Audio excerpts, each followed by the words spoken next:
صحیح بخاری حدیث نمبر 122۔ رسول اللہ صلی اللہ علیہ وسلم نے فرمایا کہ ایک روز موسیٰ علیہ السلام نے کھڑے ہو کر بنی اسرائیل میں خطبہ دیا تو آپ سے پوچھا گیا کہ لوگوں میں سب سے زیادہ صاحب علم کون ہے؟ انہوں نے فرمایا کہ میں ہوں۔ اس وجہ سے اللہ کا غصہ ان پر ہوا کہ انہوں نے علم کو خدا کے حوالے کیوں نہ کر دیا۔ تب اللہ نے ان کی طرف وحی بھیجی کہ میرے بندوں میں سے ایک بندہ دریاؤں کے سنگم پر ہے جہاں فارس اور روم کے سمندر ملتے ہیں، وہ تجھ سے زیادہ عالم ہے۔ موسیٰ علیہ السلام نے کہا کہ اے پروردگار، میری ان سے ملاقات کیسے ہو؟ حکم ہوا کہ ایک مچھلی زنبیل میں رکھ لو، پھر جہاں تم اس مچھلی کو گم کر دو گے تو وہ بندہ تمہیں وہیں ملے گا۔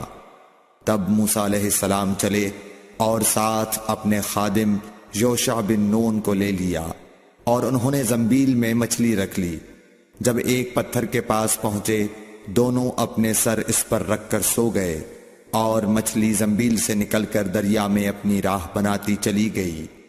اور یہ بات موسیٰ علیہ السلام اور ان کے ساتھی کے لیے بے حد تعجب کی تھی۔ پھر دونوں باقی رات اور دن میں جتنا وقت باقی تھا چلتے رہے۔ جب صبح ہوئی، موسیٰ علیہ السلام نے خادم سے کہا، ہمارا ناشتہ لاؤ، اس سفر میں ہم نے کافی تکلیف اٹھائی ہے۔ اور موسیٰ علیہ السلام بالکل نہیں تھکے تھے، مگر جب اس جگہ سے آگے نکل گئے جہاں تک انہیں جانے کا حکم ملا تھا، تب ان کے خادم نے کہا کہ کیا آپ نے دیکھا تھا کہ جب ہم صخرہ کے پاس ٹھہرے تھے تو میں مچھلی کا ذکر بھول گیا؟ بقول بعض صخرہ کے نیچے آب حیات تھا، وہ اس مچھلی پر پڑا اور وہ زندہ ہو کر بقدرت الہی دریا میں چل دی۔ یہ سن کر موسیٰ علیہ السلام بولے کہ یہی وہ جگہ ہے جس کی ہمیں تلاش تھی، تو وہ پچھلے پاؤں واپس ہو گئے۔ جب پتھر تک پہنچے تو دیکھا کہ ایک شخص کپڑا اوڑھے ہوئے موجود ہے۔ موسیٰ علیہ السلام نے انہیں سلام کیا۔ خضر نے کہا کہ تمہاری سرزمین میں سلام کہاں؟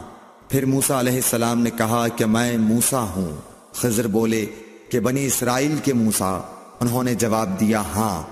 پھر کہا کہ کیا میں آپ کے ساتھ چل سکتا ہوں تاکہ آپ مجھے ہدایت کی وہ باتیں بتلاؤ جو اللہ نے خاص آپ ہی کو سکھلائی ہیں؟ خضر بولے کہ تم میرے ساتھ صبر نہیں کر سکو گے۔ اے موسیٰ، مجھے اللہ نے ایسا علم دیا ہے جسے تم نہیں جانتے، اور تم کو جو علم دیا ہے اسے میں نہیں جانتا۔